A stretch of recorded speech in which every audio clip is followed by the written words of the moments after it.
It was making sure that George Pickens was involved from start to finish and being a big play wide receiver. And it was the timeliness of Dak Prescott. Listen, if not for a game-saving tackle by Micah Parsons, this game ends differently for the Dallas Cowboys. And I think that's all because of Dak. And this wasn't the first game this year that I thought Dak played absolutely out of his mind. From the first Thursday night against the Philadelphia Eagles, he's taken it up on himself to carry this offense, and we watched him do that last night as well. It's actually a shame, at least for the quarterback of the Dallas Cowboys, that this ended in a tie because he played winning football. Yeah, Ryan, I saw folks asking, where was Micah Parsons on the stat sheet? Obviously, he had the game-saving tackle. He's unreal. Let me tell you, what you saw last night was that the best weapon, the best way to stop Micah Parsons isn't to double him, it's not to chip him, it's to have a quarterback play like an absolute machine. Dak Prescott on throws under 2.5 seconds went 12 for 14 for 127 yards and 2 touchdowns.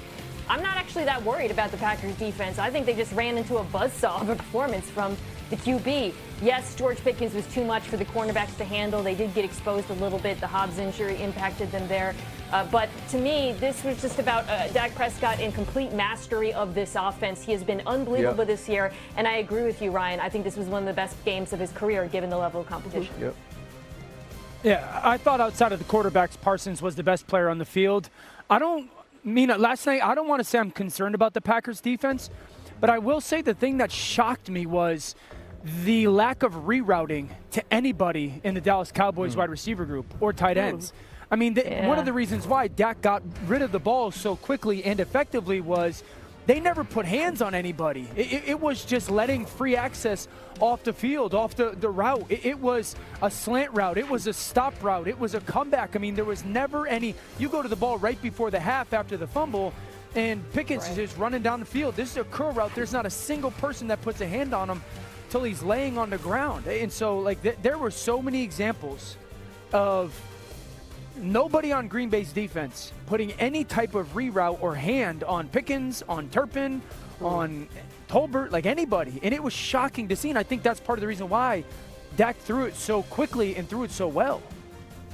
Yeah, I think that's part of it, but we haven't seen that from this team throughout the entire season. There's been a lot of off coverage, a lot of cornerbacks sitting and waiting and anticipating that the football will come out quickly. But we've also seen their pressure affect the quarterbacks throughout the first 3 games, and it didn't affect Dak Prescott. And even in opportunities where Dak had to hold the ball and it was a 5-step drop or it was a shotgun, we saw chips, we saw guards coming off late to help tackles, we saw Dak Prescott maneuvering the pocket. And I just thought that his game, right, and the way that he saw the football game from pre-snap to then releasing the football was as high of mastery as we've seen against the Green Bay Packers this week. And I think what we need to learn now is what's Jeff Hafley's next step, right? They were beating people because they were better up front. Are we going to see more Edgerrin Cooper added? Are we going to see more Quay Walker? Will they bring second-level people? That's the next step.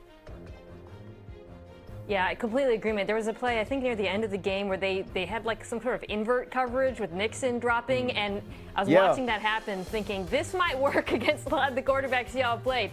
Not against Dak Prescott and George Pickens right now, the way they're playing. You have to have the capability to man up some of these guys. And I do think it's something they're going to build on and learn from. You're right, this is a defense that plays a lot of zone. They use a lot of deception on the back end. But ultimately, against certain quarterbacks in the NFL, ones who can throw it as quickly and receivers like this, you have to play a different style. I think we will see that. Yeah, I agree with your guys' points. I just think when you're playing an offense and a quarterback like Dak Prescott that is predicated and built on timing and rhythm, you have to break that timing and rhythm. And one of the ways to do it is to try to reroute, try to disrupt. That didn't happen last night for the Packers. It's in part the main reason why. To start with breaking news on NFL Live with Adam Schefter. Schefter, what do we know about Malik Neighbors' knee injury? Hannah, Malik Neighbors does in fact have a torn ACL. An MRI this morning confirmed that Neighbors will be lost for the remainder of the season. Went down on this play yesterday against the Los Angeles Chargers. You saw him grab the knee in pain. You saw how uncomfortable he was. No surprise that it's a torn ACL. He now will begin to focus on 2026. Earlier in the same game, the Chargers had their Pro Bowl left tackle, Joe Alt, carted off the field. He had tests done. The initial tests were a high ankle sprain. He's getting a second opinion, but Alt actually wanted to come back in the game yesterday. That's encouraging, and it may not be a long-term injury for him. Meanwhile, Lamar Jackson left Sunday's game against the Kansas City Chiefs due to a hamstring injury. Moments ago, the Ravens head coach John Harbaugh said that Lamar could not have come back into the game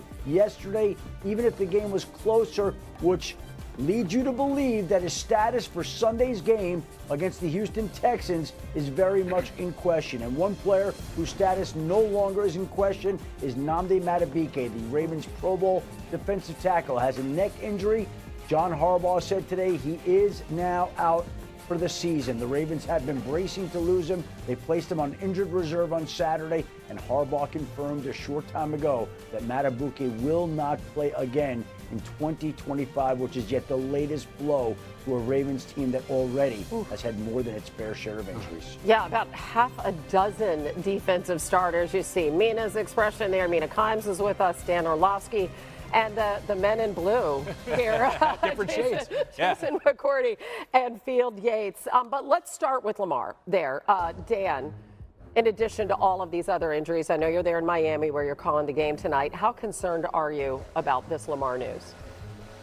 Yeah, this is obviously an enormous deal. I think just because he's Lamar Jackson, the style of football that he plays, the style of football he allows their offense to play, I'd also say this, Hannah, this receiving group hasn't really been getting open versus man coverage. So we're talking about an unbelievably dynamic player that has had to run, I would argue, probably a little bit more or move a little bit more because their guys really just haven't been getting open against man coverage. And then the concerning thing is, I would say off the game yesterday, that's, I think, the worst I've ever seen the Baltimore Ravens get beat since I've been in this job. I think it's the most unprepared I saw the Baltimore Ravens since I've been in this job. You talk about an offense playing against a defense that loves to bring pressure, and they had absolutely no pressure playing against Kansas City. They look completely unprepared. Yeah, I share a lot of Dan's concerns, and especially if Lamar's out for any length of time or even injured and playing, you're worried for a number of reasons, one of which is they cannot run the football without him. When this team runs the ball, taking out Lamar carries, they are 30th league-wide in success rate. This is a team where the backs were third last year, led, of course, by Derrick Henry. There's a litany of reasons for that. Some of it is the run blocking. I think the absence of Patrick Ricard is sneaky big in this regard. But it's turned up the level of difficulty and then obviously becomes a non-factor when they're playing from behind. The other thing that really jumped out to me, Dan talked about the lack of plan versus the blitz. The other thing that I found really strange, to be honest, was the lack of plan versus a spy. The Chiefs obviously watched the Lions tape and used their backers kind of similarly, where they would walk them up to the line of scrimmage and then drop them. And the Ravens never attacked it once. I've been wondering, when you have those backers playing the shallow part of the field, play action pass over them, but there's nothing. And it seemed like they were almost taken aback to see it again, which surprised me.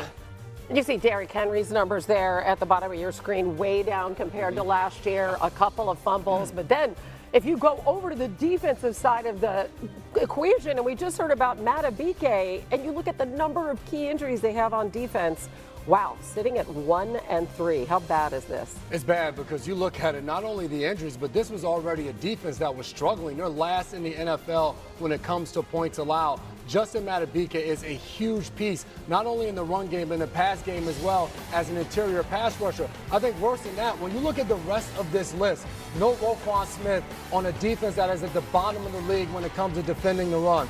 A leader as Kyle Van Noy, who hasn't been out there. And then two more corners get hurt in the game. And then behind Madubuike, Broderick Washington, Travis Jones, both of those guys are out as well. So you don't even have the depth to have the loss of a Madubuike. I don't know what their answers are going to be. Not many answers on the sideline. Yeah, 2 games ago against the Detroit Lions on Monday Night Football, they allowed 207 rushing yards on runs just between the offensive tackles. The numbers yesterday aren't nearly as damning, largely because the Chiefs are not an offensive rushing wagon. Their leading rusher yesterday was a wide receiver in Xavier Worthy with just 37 rushing yards. But going forward, maybe not this week against a struggling Houston Texans offense, but the formula when you play this Ravens defense is we can beat you directly up the spine of this defense, certainly impacted by Madubuike's absence for the rest of the year. They have never allowed this many points in a 4-game span under Jim Harbaugh. That's 133 points in 4 games.